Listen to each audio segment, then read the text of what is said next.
The book principally chronicles Garrick's life, yet through that you also couldn't help but run into his colleague, Father Sixtus O'Connor. What did you learn about Father O'Connor? You probably pulled together more things than probably anybody has. He's very he's a fascinating guy, and I wish there was more out there about him because he is really interesting. But he's sort of a quiet, interesting character in a way. He was drawn to the church very early in life. His parents were very traditional Catholics. They lived in New York, right across the street from the local church. And in fact, when Father O'Connor gave his first Mass after being ordained, he did it in that church. His father was so sick at the time, he was dying, that they found a way to pipe the Mass, the audio of the Mass, across the street in some fashion into the house. So his father, it was so sick he couldn't go across the street into the church, could still hear his son celebrate his first Mass. And he was very close to his mother. When O'Connor moved eventually to study philosophy in Germany before the war, his mom went with him. So they were very close. He was probably a mama's boy. But when he was in Germany with his mom, he became fluent, beautifully fluent in German. When he was studying in Munich, one of his professors was Jewish and was hassled by the Nazis enough that it scared O'Connor. The professor made it out of Germany, but then O'Connor decided, we got to get out of here. Came back to the States. This would have been probably in the late 30s, probably. And then when the war started, he joined the army, and then trained in California mostly, in Texas, and then went over with the 11th Armored for the war. What was how did they reach out to him for the assignment at Nuremberg? Well, at the end of the war, the 11th, which was called the Thunderbolt, they moved across Europe and ended up in Austria at the very end of the war, and actually liberated Mauthausen concentration camp in Austria.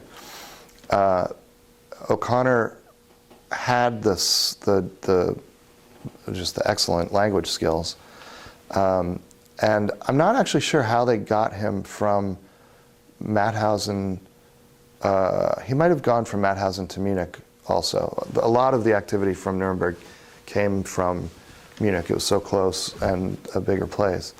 And he was at Nuremberg quite a few weeks before Garrick, maybe 6 weeks or 8 weeks before Garrick. And Garrick got there just the week before the trial began. So O'Connor might have gotten there in August, maybe August, September, maybe September. But he was the first chaplain to be selected. But he was the Catholic chaplain, so he was only really in charge of the fewer number of the Nazis. So when Garrick got to the prison, met with Burton Andrus, the commandant first, who then gave him to O'Connor for a meeting, and O'Connor sort of filled in Garrick on what the place was about and what they were going to do before Garrick even met with the prisoners. Sixtus O'Connor, in your book, had quite a relationship with Hans Frank. Now, how did you know about that? Was that through O'Connor's family member, or was that Hans Frank's kind of family members? I met with Hans Frank's son in Germany when I was doing some research, and he told me that he had, I knew that Hans Frank was one of the Catholic prisoners, and I also knew that he was one of the most lively participants in the religious part of the Nuremberg prison.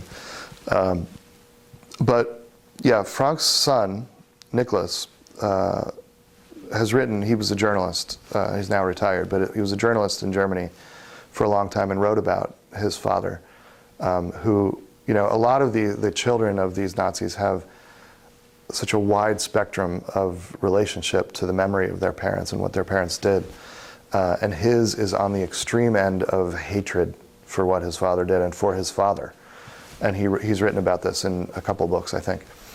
But he told me that when he was writing one of his books, he actually came to New York and met with O'Connor because he knew that O'Connor had probably spent the most time of anybody alive with his dad before he died. So he told me a little bit about their relationship from what he had gathered from O'Connor himself, which is more than anybody else had been able to get from O'Connor. But he also gave me, really interestingly, a letter that O'Connor sent to Nicholas's older brother, the eldest of Frank's children, after the executions, which I put in the book as a way to show that these chaplains worked so hard for these, for their, you know, at their task, at trying to really save these men's souls, that they may have crossed a line at some point. So in this letter, O'Connor says to, I can't remember the name of the kid, the oldest Frank kid, but he says to him, it's your duty to carry out the good name, the good Frank name, now that your father is gone. And just know that that is, you know, that it is a good name, and that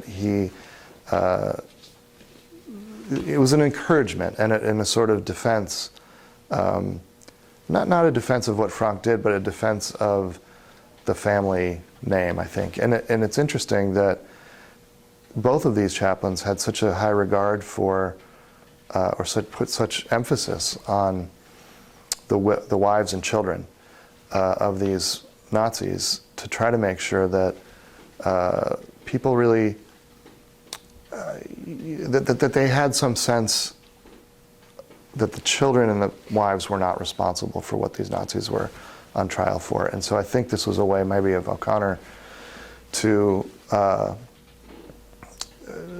give this kid some sort of boost, so his life would not be ruined by the shadow of what his father had been accused of and had done. And Gericke sort of did the same thing with Goering's wife and daughter. Made sure, and this was something that Etta Goering wrote about in her own book. I got this from her, not from Gericke, but that Gericke came to her and her daughter after Goering had died, and similarly said, you know, he said to her, your husband's death was not a suicide. I'm not sure I understand that, what he meant by that, but it was an attempt to comfort the people who were, in his mind, maybe, you know, they hadn't been the central evil in the entire game. Well, one of the things that's amazing is that there is nobody has come to me with more information about O'Connor, which I think is kind of amazing. I thought this would be, I found out so little in comparison about O'Connor that I thought somebody's going to read this and say, oh, I have all his letters from, you know, something. Nothing like that has happened in 2 years.